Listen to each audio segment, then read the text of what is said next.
Qui sont-ils? D'où viennent-ils et que pensent-ils, ceux qui, hier comme aujourd'hui, se disaient anarchistes? Pourquoi, alors qu'ils furent fichés, leurs visages nous demeurent-ils étrangers? Pourquoi leurs pensées semblent-elles confuses et leur histoire si inquiétante? Né du capitalisme, frère ennemi du communisme d'État, l'anarchisme n'a pourtant eu de cesse de souffler son vent de révolte sur le monde. Et si certains libertaires purent se changer en criminels, jouant du revolver ou faisant parler de la dynamite, on oublie qu'ils furent nombreux à proposer des alternatives et entamer des révolutions sur les 5 continents. Mais les pouvoirs ligués les ont partout et toujours réprimés. On les a menés enchaînés à la guillotine ou on les sangla au dossier de la chaise électrique. Et le moindre de leurs châtiments ne fut sûrement pas la réduction de leurs gestes à une chronique de faits divers, ni l'effacement de leur victoire dans la mémoire sociale. Or, même avec ces pratiques passées désormais dans nos habitudes de vie, quand leurs idées finirent par se populariser, se diffuser et tisser de nouveaux réseaux qui séduisent les jeunes générations de Paris à New York et de Tokyo à Buenos Aires, les anarchistes ont continué de susciter le fantasme et de provoquer le malentendu.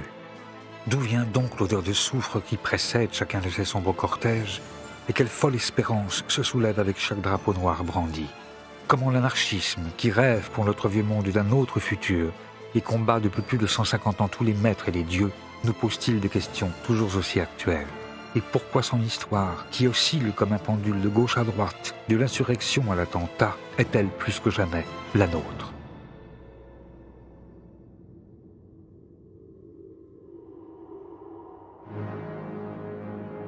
Tout commence en France au XIXe siècle. Ici, comme dans le reste du monde, on assiste à la mise en place d'un système économique nouveau. Partout, le capitalisme fait ses premiers pas. Il diffuse son modèle de pensée, crée ses grandes industries et bouleverse les paysages. Mais les mirages formés par les vapeurs de la première révolution industrielle se dissipent très tôt pour laisser apparaître une réalité beaucoup plus crue et plus sombre. Et c'est pour essayer de répondre à la question que pose ce siècle pétri de contradictions que l'anarchisme va bientôt voir le jour. Quel est le grand problème du XIXe siècle? C'est ce qu'on a appelé, d'un terme très simple, la question sociale. La société se développe, on invente le chemin de fer, on invente d'abord la machine à vapeur, le chemin de fer, le bateau à vapeur, les métiers à tisser. D'une certaine manière, on voit que la société progresse considérablement, l'hygiène, la médecine, tout ce qui va avec. Et en même temps, la misère n'a jamais été aussi effroyable par ceux qui précisément travaillent dans les fabriques, dans les manufactures, dans ce qu'on appellera plus tard les usines.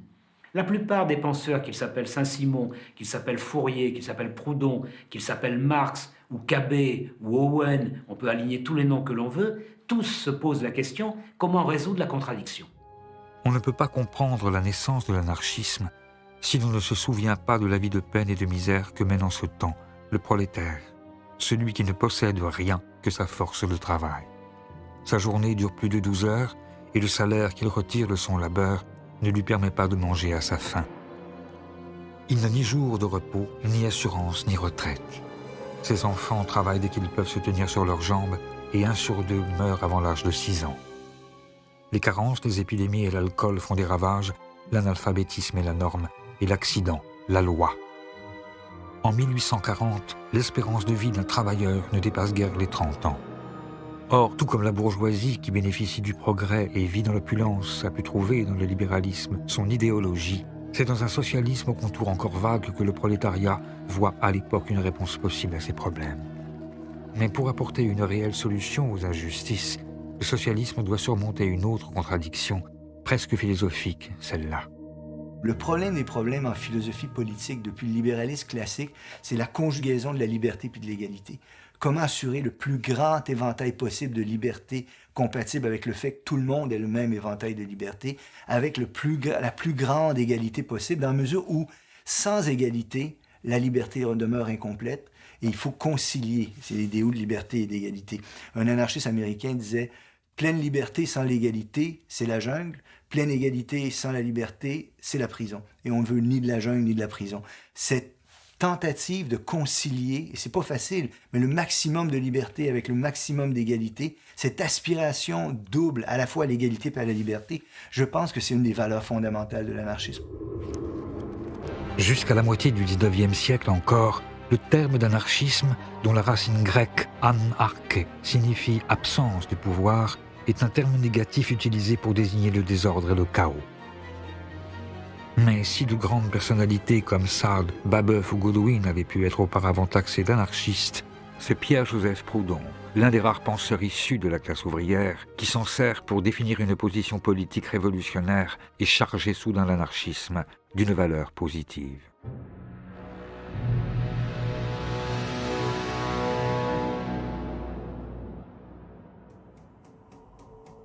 En 1840, Proudhon rédige le mémoire qui le rendra célèbre.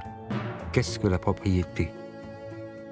Si la réponse qu'il apporte à cette question, la propriété c'est le vol, fait aussitôt scandale, c'est la profession de foi qu'il prononce quelques lignes plus bas, qui constitue le véritable acte de naissance de la pensée anarchiste. Une formule paradoxale qui dit déjà presque tout. Eh bien, vous êtes démocrate? Non. Quoi, vous seriez monarchique? Dieu m'en garde. Vous êtes donc aristocrate? Point du tout. Vous voulez un gouvernement mixte? Encore moins. Qu'êtes-vous donc? Je suis anarchiste. Quoique très ami de l'ordre, je suis dans toute la force du terme anarchiste. Au même moment où il va se dire anarchiste, il prononce que la propriété c'est le vol. Qu'est-ce que ça signifie? Ça signifie qu'il pointe la propriété comme étant le fondement d'un certain ordre social. Et se dire anarchiste, c'est dire je m'en prends au fondement de l'ordre social repéré comme étant la propriété. Proudhon va même encore plus loin, puisque pour lui, il y a une espèce comment dirais-je, de lien étroit entre la domination politique exercée par l'État, la domination économique exercée par le capital et la domination religieuse exercée par l'idée de Dieu. Et donc Proudhon est véritablement le père de l'anarchie, puisque c'est le seul qui relie ensemble ces trois formes de domination, et il pense qu'il faut les détruire en même temps si on veut effectivement changer de structure sociale. Si pour changer de structure sociale, Proudhon prône la destruction des pouvoirs, il n'est pas partisan de la violence révolutionnaire. Il imagine plutôt tout un système mutualiste dont sa banque du peuple pourrait être le premier jalon. Sa pensée n'en est pas moins attaquée de toutes parts. Il est critiqué, caricaturé, interdit. Pourtant, ses œuvres voyagent et son anarchisme séduit rapidement les socialistes du monde entier. Comme ce jeune docteur en philosophie, Karl Marx, qui écrit alors qu'il le considère comme le nouveau héros du mouvement ouvrier européen. Ou plus loin, aux marges de l'Europe, dans la lointaine Russie, où le comte Lev Nikolaïevitch Tolstoï emprunte à Proudhon le titre de l'un de ses essais pour nommer son nouveau livre « La guerre et la paix ». Mais c'est avec Mikhaïl Bakounine, un ancien cadet passé par toutes les prisons d'Europe et plusieurs fois condamné à mort, que l'anarchisme va devenir une pensée, à proprement parler, révolutionnaire. Si c'est Proudhon qui utilise pour la première fois le terme anarchiste, Bakounine est peut-être une figure plus importante dans la formulation définitive des idées, dans la mesure où il ajoute aux idées de Proudhon le principe de la révolution.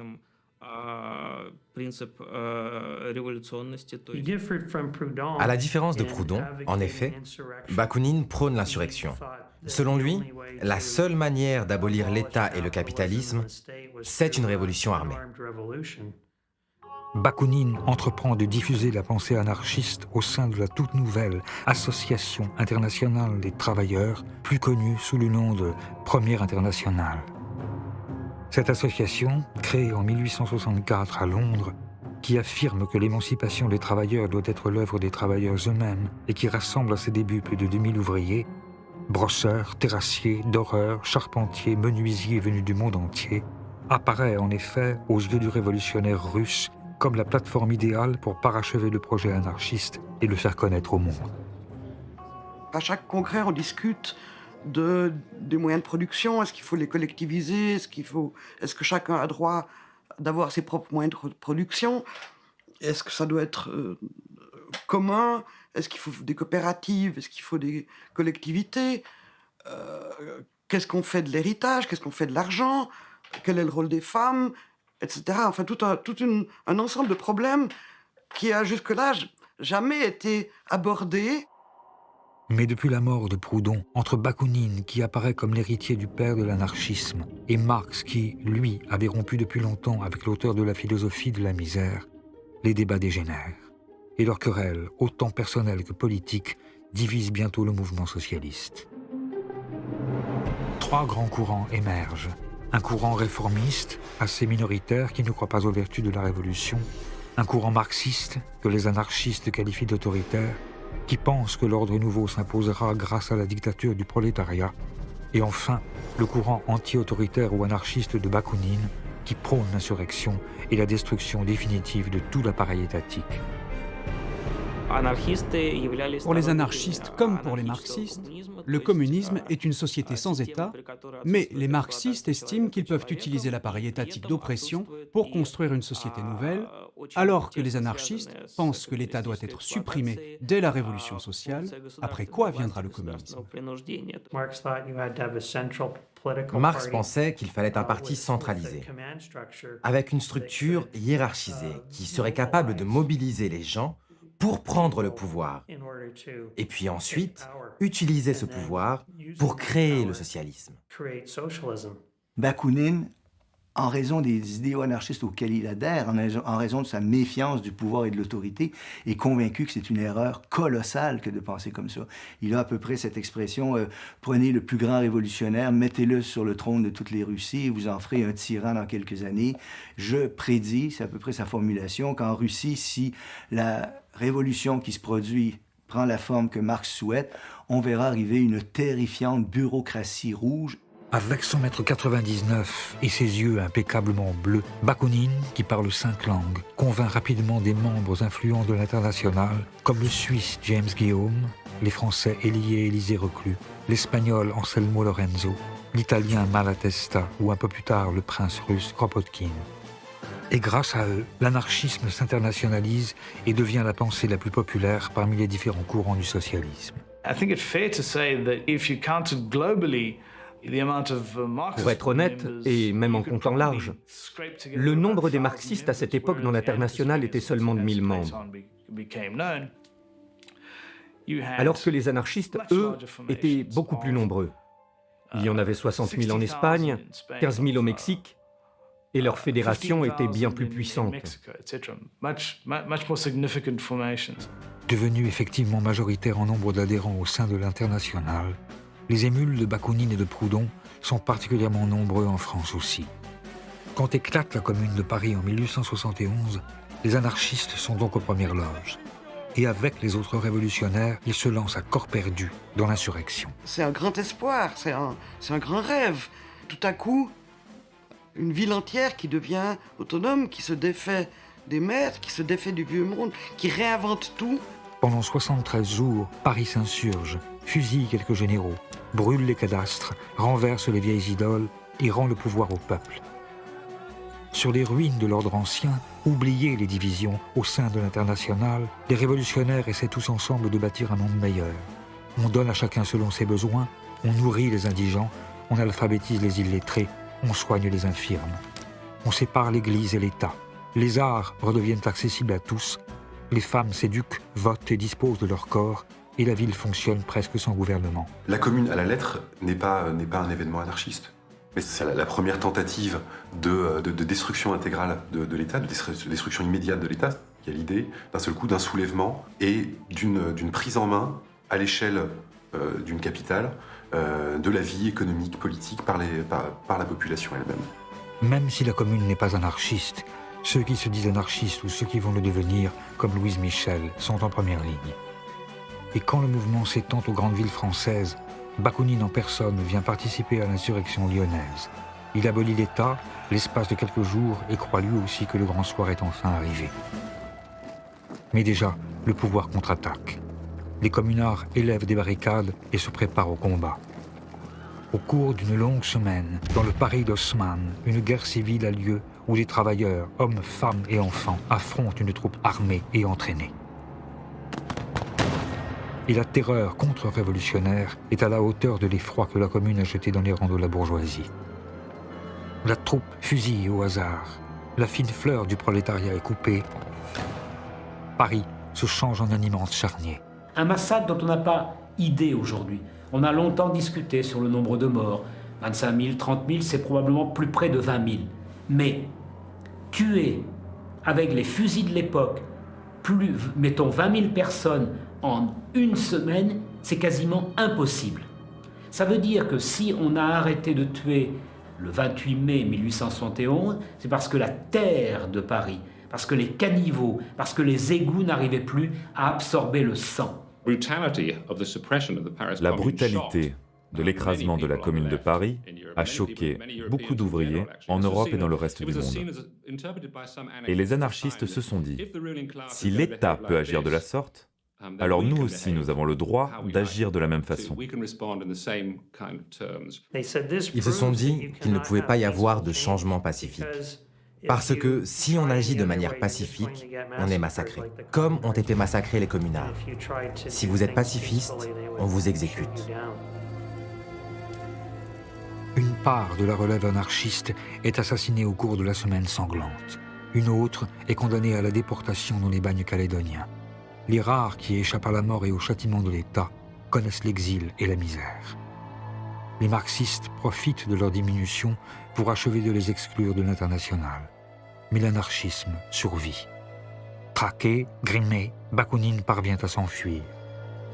Il rassemble ses dernières forces en Suisse, à Saint-Imier, dans sa forteresse jurassienne, pour y sceller un pacte qui marquera officiellement la naissance de son mouvement. À ce moment-là, ils sont une quinzaine, 12 jeunes gens qui ont entre 20 et 30 ans, qui viennent d'Espagne, d'Italie, de Suisse, et il y en a 3 qui sont un peu plus vieux qu'eux. Il y a Bakounine, un Espagnol et Gustave le Français, un communard. Et il crée une nouvelle organisation. Les historiens ne la mettent pas dans la liste des internationales. Enfin, c'est une nouvelle organisation. Hein. La dénomination qui lui est donnée et qui sera reprise à l'époque a le mérite d'une grande clarté. C'est l'international anti-autoritaire. Qui adopte toute une série de dispositions dans lesquelles on affirme clairement que le premier des devoirs de l'Association internationale des travailleurs, c'était la destruction de tout pouvoir politique. C'est-à-dire qu'à ce moment-là, clairement, il y a pour la première fois une création d'une organisation qui se fixe explicitement des objectifs anarchistes. À Saint-Imier, en signant un pacte d'amitié, de solidarité et de défense mutuelle, les anarchistes prennent leur indépendance. Ils se dotent d'une charte, d'une organisation et d'un programme. Horizontalité dans l'organisation et anti-autoritarisme, radicalité révolutionnaire et internationalisme, athéisme, liberté de parole et de pensée, égalité de tous et refus du jeu des partis, tous les aspects de la pensée libertaire sont rassemblés ici pour la première fois. Les anarchistes y inventent même une nouvelle arme dont l'emploi généralisé aurait la capacité de détruire tout pouvoir politique et de précipiter la révolution. L'instrument, le moyen de la révolution, c'est la grève générale. C'est un terme nouveau qui naît là, avec Saint-Imier. Alors ça n'est pas encore le syndicalisme, ça n'est pas encore moins en termes de comme concept, hein, l'anarcho-syndicalisme, mais tout y est là, tout est en place. Le but, c'est pas d'exister ou de se perpétuer, c'est d'aller à une révolution.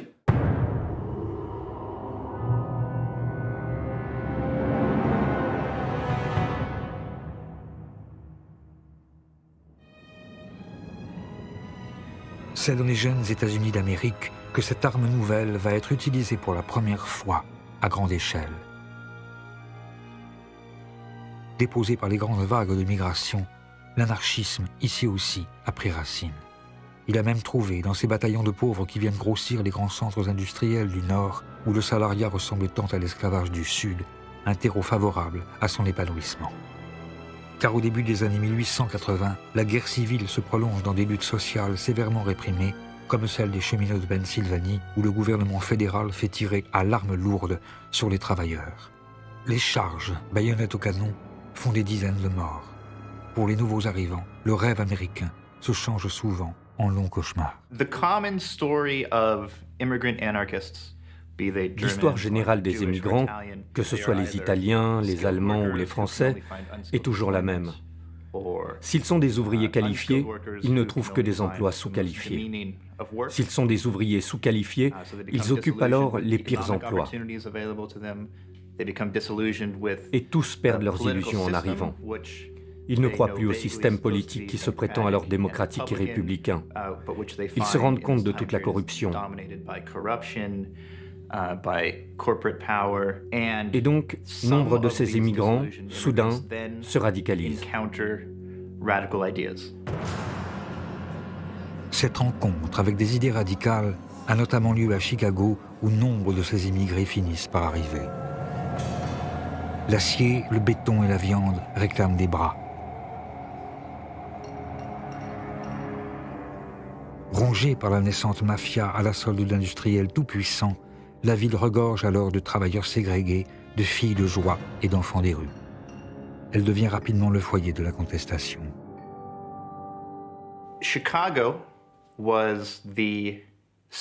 Chicago était le foyer de l'anarchisme aux États-Unis dans les années 1880. Les relations de travail dans cette ville étaient très dures. Il y avait peu de place pour la négociation et les compromis. Les tensions étaient très fortes. Elles opposaient les ouvriers qui vivaient dans une effroyable misère et l'élite économique locale qui refusait tout type de concessions. Inspiré par la nouvelle stratégie anarchiste, en 1886, un 1er mai, qui n'est encore qu'une date parmi d'autres, un mot d'ordre de grève générale est lancé. 340 000 travailleurs se rassemblent pour exiger la journée du 8 heures. La police disperse violemment les manifestants. Les murs se recouvrent d'appels à la vengeance. Le surlendemain, les anarchistes organisent une manifestation de protestation sur la place de Haymarket. Cet événement devient fondateur dans l'histoire du mouvement ouvrier. Les leaders anarchistes ont pris la parole. Mais à la fin de la manifestation, au moment où la police a voulu disperser les manifestants,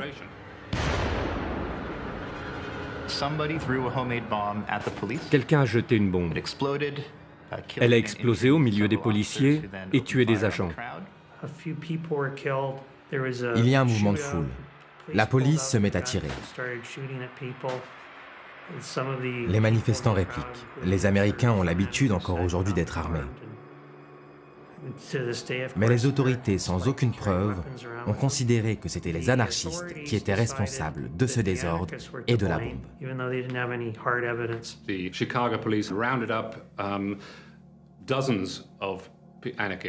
Par la suite, la police de Chicago a raflé des dizaines et des dizaines d'anarchistes. Certains d'entre eux n'avaient même pas manifesté cette nuit-là. C'est vraiment un exemple classique de réaction. La police de Chicago a utilisé cette bombe pour justifier une répression beaucoup plus globale.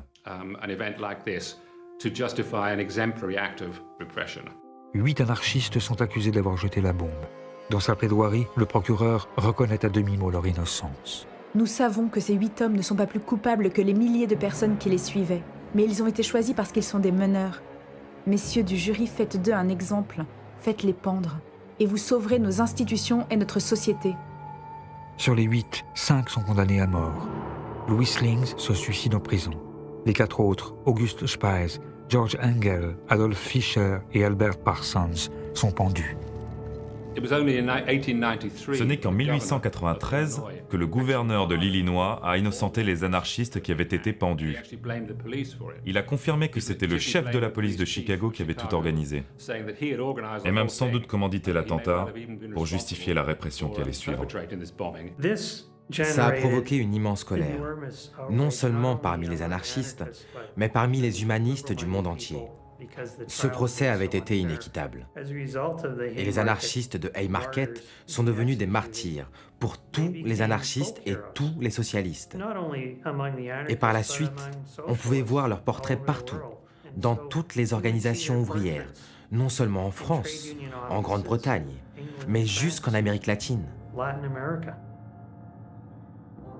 Le retentissement mondial de l'affaire d'Haymarket a pour conséquence l'adoption du 1er mai comme journée internationale des travailleurs.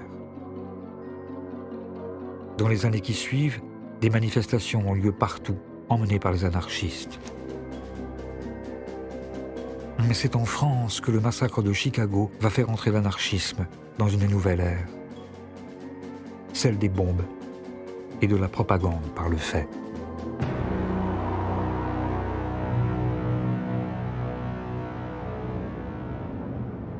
La propagande par le fait, qui n'a pas un auteur déterminé, est une expression spontanée de l'action révolutionnaire. Ce n'est pas nécessairement une explosion ou une bombe, mais juste une action qui dépasse les limites du discours. Au travers d'un geste exemplaire, les anarchistes pensaient qu'on pouvait mieux transmettre le message libertaire.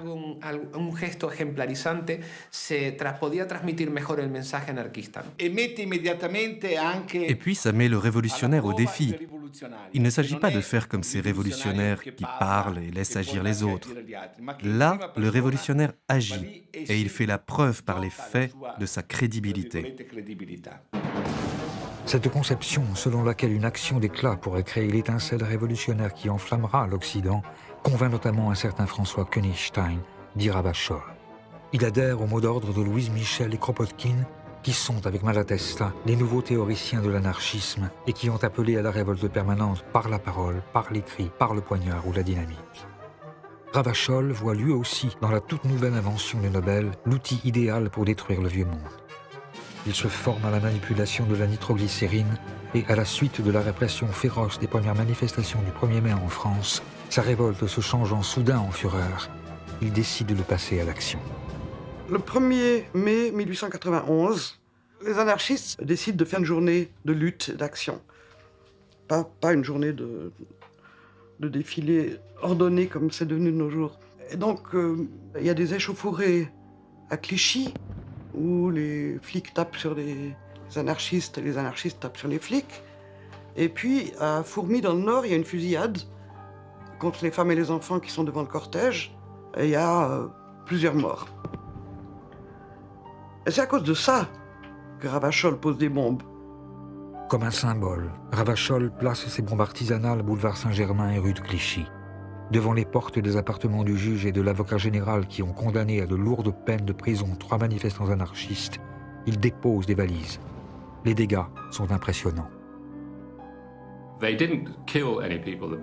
Ces bombes n'ont tué personne. Elles n'étaient que la réponse à la condamnation des manifestants anarchistes de Clichy. Mais la police française, les médias en France, mais aussi au Royaume-Uni et dans le reste du monde, ont alors fait de Ravachol, qui n'aurait pas dû être un personnage important de l'histoire de l'anarchisme, la face sombre du mouvement, son versant destructeur. Le mythe de l'anarchiste poseur de bombes vient de naître. Ravachol fait peur, on le traque. La préfecture se dote d'armes nouvelles, la police se réinvente en scientifique. L'une des premières fiches anthropométriques de l'histoire à réaliser, son portrait s'étale à la une de tous les journaux, et grâce aux nouveaux moyens de communication, son nom résonne dans le monde entier. Le Petit Parisien, le Petit Journal, le Journal et le Matin, les 4 journaux qui tirent entre 700 000 et plus d'1 million d'exemplaires par jour, les unes, notamment de leur supplément de Domenico le dimanche, font tout pour faire peur dans les chaumières. Mais de façon effectivement générale, ces attentats n'ont pas provoqué immédiatement une réaction hostile de toute l'opinion publique.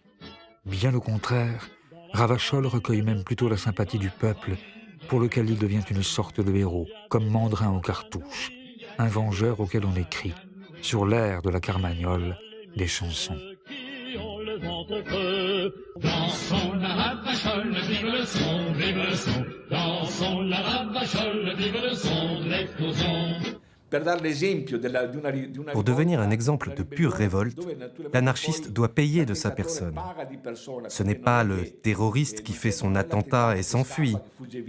Au contraire, l'anarchiste doit affronter à visage découvert la société et devant le tribunal revendiquer ses actes. Il doit se servir de son procès comme un formidable mégaphone et faire résonner partout le nom de l'anarchisme. Fidèle à la stratégie de la propagande par le fait, quand 3 jours seulement après l'explosion de sa dernière bombe, Ravachol est arrêté, il assume ses responsabilités. À son procès devant le tribunal de la Seine, alors qu'il sait qu'il joue sa tête, il soutient son geste. Il y a actuellement un trop grand nombre de citoyens qui souffrent tandis que d'autres nagent dans l'opulence. Cela ne peut durer. Aujourd'hui, les anarchistes sont assez nombreux pour renverser les choses. Il ne faut pour cela qu'une poussée. Et la révolution s'opérera. Ravachol est condamné aux travaux forcés à perpétuité, mais rattrapé par une vieille affaire de droit commun, il est condamné à mort. Et c'est par un froid matin, à Montbrison, que sa voix qui allait crier « Vive la Révolution » est coupée par le couteau de la guillotine. Son exécution, loin d'effrayer les autres libertaires, apparaît comme une déclaration de guerre. La presse anarchiste réclame vengeance. On assiste alors à un véritable emballement. Chacun s'y met, encouragé par des publications qui, de rubriques d'études scientifiques en exposé d'arsenal anti-bourgeois, acquièrent rapidement le surnom de presse dynamite. Des bombes explosent un peu partout. Le restaurant où Ravachol a été arrêté est dynamité. Auguste Vaillant, le Guy Fawkes français, prend d'assaut la Chambre des députés. Léon Léautier attaque au tranchet. Amédée Powell se fait exploser devant l'église de la Madeleine. Émile Henry fait plusieurs morts en posant des bombes, dont une au hasard dans le restaurant de la gare Saint-Lazare. On dynamite Faubourg Saint-Jacques, rue Saint-Martin, rue de Vaugirard. À Angers, Le Havre, Boulogne-sur-Mer, Marseille et à Lyon, où cette escalade dans la violence atteint son apogée à la suite de l'assassinat du président de la République Sadi Carnot par un anarchiste de 20 ans, un jeune boulanger venu d'Italie. Caserio, Sante Hieronimo Caserio, profite de la visite du président Sadi Carnot à Lyon pour l'assassiner. Carnot avait été prévenu, il avait été prévenu d'ailleurs par la police mais aussi par les anarchistes, que le sang de ceux qui avaient été condamnés à la guillotine lui retomberait sur les mains. Sadi Carnot est assassiné et il meurt sous le couteau à Lyon. La mort de Sadi Carnot est un coup de tonnerre. On lui fait des funérailles nationales, ses cendres sont mises au Panthéon. Son assassin est rapidement jugé et mis à mort. Et pour ne pas que sa tombe devienne un lieu de pèlerinage, les restes de Saint Geronimo Caserio, anarchiste et martyr, sont jetés dans une fosse anonyme. Mais cela ne suffit pas et la répression se généralise. À ce moment-là, en France, on va faire adopter ce qu'on appelle les lois scélérates, des lois qui interdisent toute propagande anarchiste et assimilée à une association de malfaiteurs, et en même temps toute propagande antimilitariste. Et donc, il y a une mise en fiche de la quasi-totalité des militants, qui est réalisée à ce moment-là, y compris des malheureux qui étaient tout simplement abonnés à telle ou telle revue libertaire. Né à Kharkov, Julien Turin, né à Bordeaux, Cohen, Joseph, Mickey, né à Ferdinand, Gauthier Jean-Joseph, né à Grenoble, policier. Grand Didier Alfred, Delors, né à Saint-Denis, Jean-Baptiste, peintre en né à bâtiment. Marvejol, typographe, Martis, en même temps, c'est des informations ahurissantes. Les anarchistes très dangereux, quand on les connaît, c'est un ouvrier horloger du Val de Saint-Imier qui prononce quelquefois des phrases un peu incendiaires, mais qui de nous n'a jamais dit pendez-les tous ou mort aux flics, mort aux vaches. On a tous fait. La panique gagne le monde. Les rumeurs les plus folles courent de ministère en consulat. Les anarchistes complotent. Ils sont une menace pour la sécurité des nations. À l'image des États-Unis d'Amérique, les gouvernements se dotent de lois contre le péril noir. L'idée d'une conspiration terroriste, d'une conspiration internationale, est alors apparue. C'est la première fois que le concept de guerre à la terreur était utilisé. Dans le New York Times, en 1894, on a commencé à lire des titres sur la nécessité d'exterminer le terrorisme. C'était déjà ces termes très mélodramatiques qui étaient employés.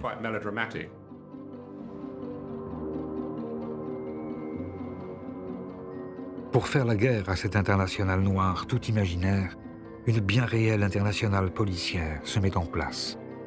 Les gouvernements de 21 pays organisent la Conférence internationale pour la défense sociale contre les anarchistes, où sont jetées les bases de ce qui deviendra Interpol. À Rome, en 1898, a lieu la conférence anti-anarchiste qui rassemble tous les gouvernements. Parce que tous les gouvernements, les rois, les princes, sont tous terrorisés à l'idée de se faire assassiner par un anarchiste. Mais tout ça ne sert à rien, puisque le 29 juillet 1900, en Italie, le roi Umberto Ier est assassiné par un anarchiste, Gaetano Bresci. Et avec lui, malgré la répression et les lois d'exception, les têtes couronnées et les chefs d'État tombent comme à Gravelotte sous les coups des anarchistes. Le tsar de Russie, les présidents d'Uruguay, d'Équateur, du Salvador, en Espagne, le président du Parti conservateur et au Portugal, le roi et le prince héritier sont tués. À Genève, Luigi Lucchini poignarde l'impératrice Élisabeth d'Autriche, plus connue sous le nom de Sissi.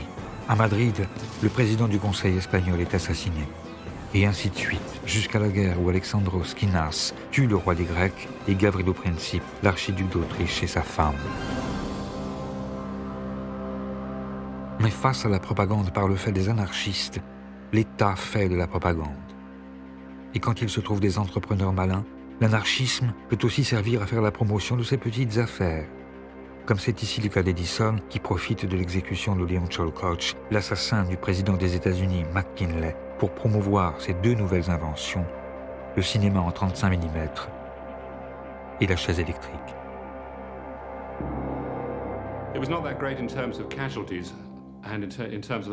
En réalité, le nombre de ces attentats n'est pas si élevé. Les historiens s'accordent à dire qu'il y a eu moins de 200 morts dans toute la période de la propagande par le fait. Mais à la fin du 19e siècle, pour les anarchistes, un fait est sûr. La stratégie de l'attentat a montré ses limites. Elle n'a nulle part précipité d'insurrection et a plutôt contribué à décrédibiliser la cause libertaire. Pour les théoriciens, il est urgent de revenir à l'essentiel. À la fin du 19e siècle, beaucoup d'anarchistes, et même ceux qui avaient au départ accepté cette stratégie, ont commencé à rejeter la propagande par le fait et à dire que c'était une stratégie qui ne menait nulle part. C'est notamment le cas d'Enrico Malatesta, qui a dit « Le problème, c'est que ça nous a éloignés des luttes. Là où les anarchistes doivent être, c'est au cœur des luttes sociales. » Et donc, à la fin des années 1890, les anarchistes reviennent dans le mouvement social. Et c'est ainsi que naît le syndicalisme révolutionnaire.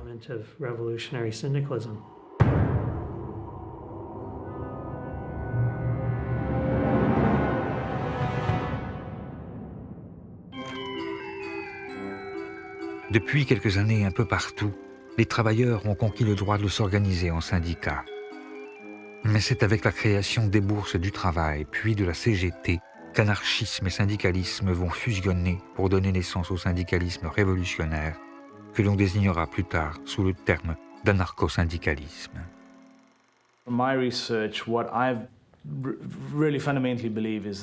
Mes recherches montrent que le syndicalisme est fondamentalement une stratégie anarchiste.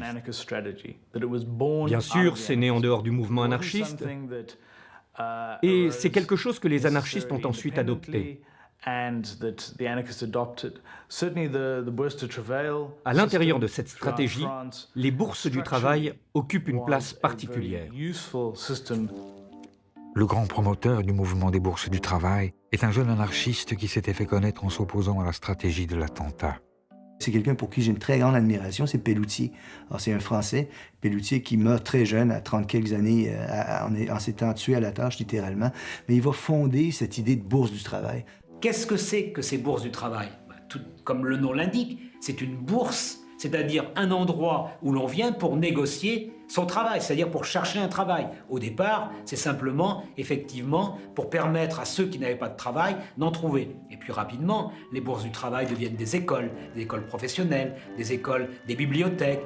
On y discute, on y élabore une véritable pensée. Alors pour un étranger comme moi, parce que quand je vais en France, je trouve ça très émouvant de voir ces bâtiments-là. C'est des bâtiments habituellement assez imposants, hein? C'est très beau que les ouvriers se sont payés eux-mêmes avec leurs économies. Et dans ces bâtiments-là, il y avait une incarnation des idéaux sociaux, politiques, économiques qu'ils défendaient.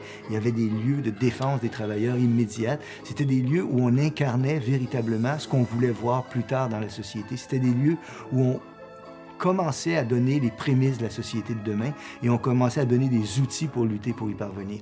On y trouvait typiquement, on pouvait y trouver un musée du travail, on pouvait y trouver des cours du soir. Il y a des débats, des conférences, des spectacles aussi le dimanche où les ouvriers viennent en famille, et des spectacles un peu exigeants, élevés. Enfin, c'est vraiment des foyers d'éducation populaire.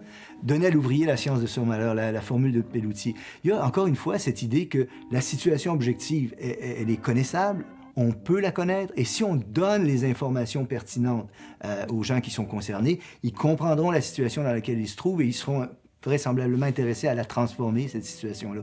Donc c'est cette idée que la connaissance du monde est un préalable à la volonté de le transformer. On retrouve cette idée-là chez les anarchistes, on retrouve cette idée-là chez Pelloutier. Le nombre de bourses du travail explose. Sous la pression des travailleurs, les villes se dotent de palais du peuple. On en compte près d'une centaine au début du siècle. Elles fusionnent avec la CGT qui regroupe alors des milliers de syndiqués. S'ils ne sont pas tous libertaires, loin s'en faut, il se donne pour secrétaire aux fédérations Émile Pouget, un anarchiste consommé qui considère lui aussi que c'est le syndicat et non le parti politique qui doit avoir un rôle central, stratégique et révolutionnaire. C'est l'âge d'or, au fond, du mouvement syndical. On est bien dans le syndicalisme d'action directe, dans ce que je préférerais appeler même le syndicalisme autosuffisant. Il n'y a pas besoin de relais politique. Il n'y a pas à distinguer ce qui relève du politique avec des élections, avec des partis qui, par le vote, obtiendraient un certain nombre de réformes, et puis le syndicat qui se contenterait au fond des réformettes ou des petites mesures qui ne concernent que les travailleurs de telle usine. Non. Le syndicalisme doit être capable de rebattre toutes les cartes et de changer radicalement la société. Cette conception globale du rôle du syndicat amène les anarchistes à refuser la stratégie des urnes. Le vote, loin de leur apparaître comme l'exercice d'un droit, est bien plutôt conçu comme une légitimation de l'ordre établi. À chaque élection, ils prônent un abstentionnisme radical. Ils savent bien que le vote, c'est une arme tout à fait illusoire, que ça ne change rien, dans la mesure, notamment, où dans la meilleure des démocraties, les 10 représentants du peuple n'ont aucun compte à rendre au peuple qui les a élus. C'est pas un refus de la démocratie, c'est une contestation de ce qu'on nous donne habituellement comme étant la démocratie. Alors, ils imaginent des manières de fonctionner. Alors, dans les mouvements anarcho-syndicalistes, il y avait des délégués, mais ils étaient révocables en tout temps. Alors, c'est une façon différente de penser la politique. Pour changer les choses dans cette manière différente de penser la politique, les anarcho-syndicalistes préfèrent utiliser l'arme forgée à la suite du congrès de Saint-Imier. Et c'est ainsi que partout dans ce XXe siècle naissant, on voit fleurir le même mot d'ordre, grève générale. L'idée peut paraître simpliste vue d'aujourd'hui, mais elle est en même temps révolutionnaire. Si toutes les usines s'arrêtent de travailler, comment les capitalistes pourront-ils continuer à toucher leurs capitaux, à toucher leurs dividendes, puisqu'il n'y aura plus rien? Et si tout le monde en même temps fait la grève, ça suppose pour certains l'économie de l'insurrection. La société s'écroulera d'elle-même sans qu'il soit besoin d'une violence extrême, puisque la bourgeoisie ne pourra pas faire front. Ce sera déjà la société sans État, puisque l'État n'aura plus de raison d'être. C'est pas l'idée, au fond, de tuer ou de mettre en prison les bourgeois, les capitalistes. C'est les tuer dans leur essence de capitalistes. S'il n'y a plus de capitaux produits, il n'y a plus de capitalistes. En revanche, le capitalisme, lui, tue. Comme à Courrières en 1906, où a lieu l'une des plus grandes catastrophes de l'histoire ouvrière. À la suite d'un coup de grisou et d'un coup de poussier, les mines s'enflamment. Afin de préserver le gisement de charbon, les propriétaires bouchent la mine. Plus de 1500 mineurs sont pris au piège des flammes, des gaz et de l'obscurité. Seuls 24 en reviendront. Aussitôt, les mineurs se mettent en grève. Les femmes en tête réclament justice. Les anarchistes sont en première ligne. Clémenceau, qui vient d'être nommé ministre de l'Intérieur, envoie la troupe. 20 000 soldats chargent les manifestants. En réponse, pour le 1er mai 1906, les syndicalistes libertaires de la CGT exigent la journée de 8 heures et appellent à la grève générale.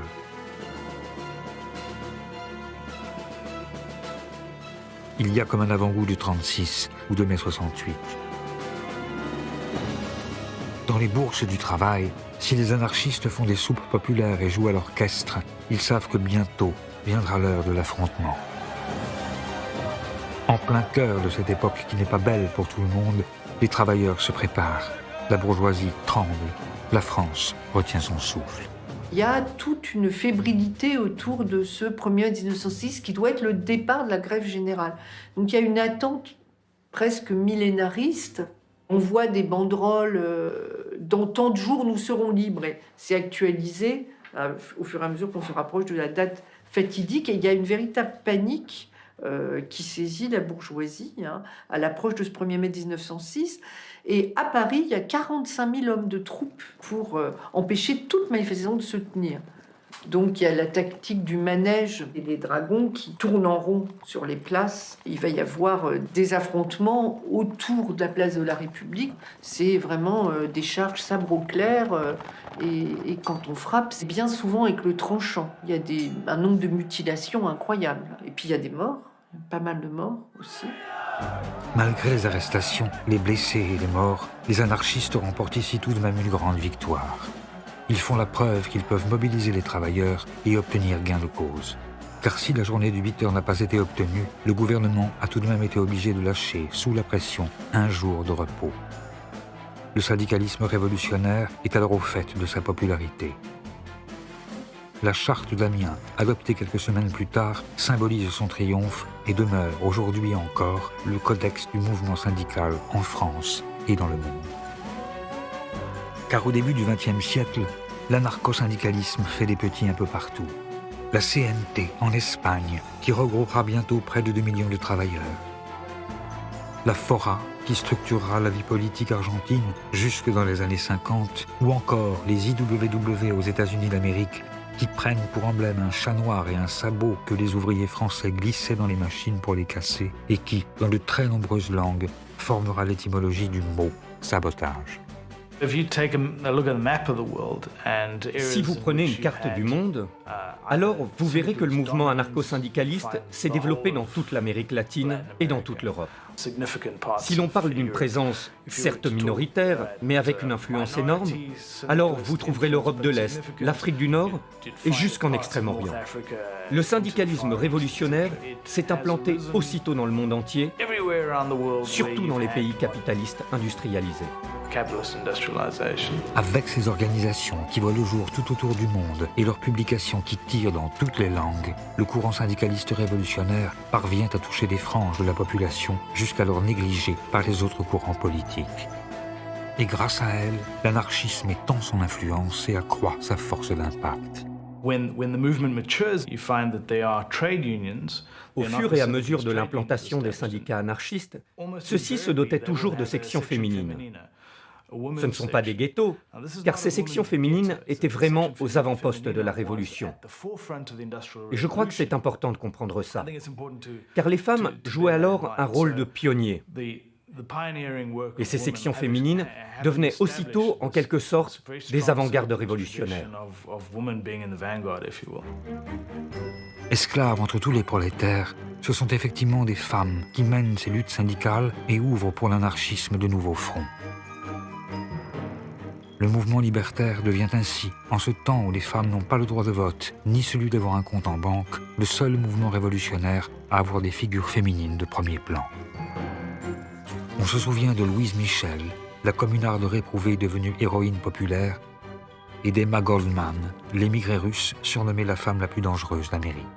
Mais il y a encore Voltairine Leclerc, dont le talent littéraire n'aura d'égal que le foisonnement de la pensée, Leda Raffanelli, la militante convertie à l'islam et figure marquante de l'anticolonialisme au Proche-Orient, ou Virginia Bolton, qui, avec le sous-titre « Ni Dieu, ni Maître, ni Marie », publie le premier journal féministe de l'histoire. Sans oublier Lucy Parsons, dont l'époux accusé à Haymarket avait été l'un des 5 martyrs de Chicago et qui, née esclave, deviendra l'une des premières militantes de la cause noire. Connues et reconnues, ces femmes qui remplissent des salles sur leur seul nom sont admirées par les sympathisants anarchistes et craintes par les pouvoirs établis, qui n'hésitent pas à les enfermer, à les déporter et même à les exécuter, comme ce fut le cas de Kano Sugako, journaliste féministe et martyre japonaise, qui finira pendue au crépuscule du soir après avoir été accusée à tort de haute trahison. Mais en dépit de la participation de ces personnalités, le syndicalisme révolutionnaire n'en finit pas moins par montrer ses limites.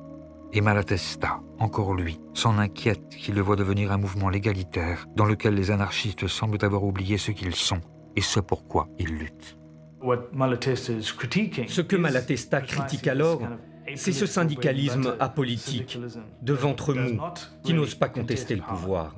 Un syndicalisme qui jette la confusion et veut juste perdurer, qui n'admet pas que son objectif final doit être la destruction de tout pouvoir politique.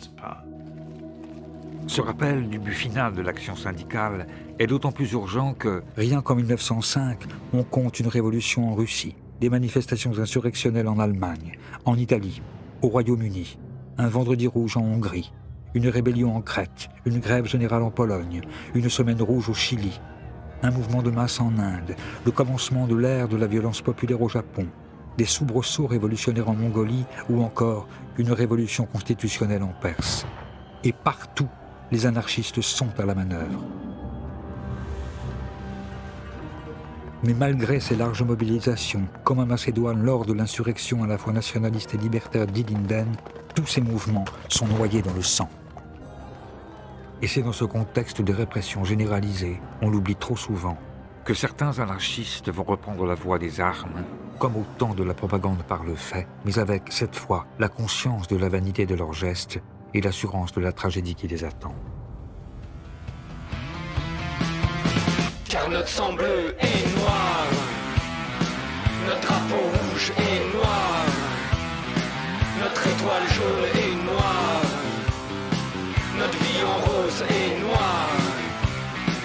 Oui, notre sang bleu est noir, notre drapeau rouge est noir, notre étoile jaune est noire, notre vie en rose est noire. Oui, notre sang bleu est noir, notre drapeau rouge est noir, notre étoile jaune est noire, notre vie en rose est noire. Black, black, black, black, et on fait bloc.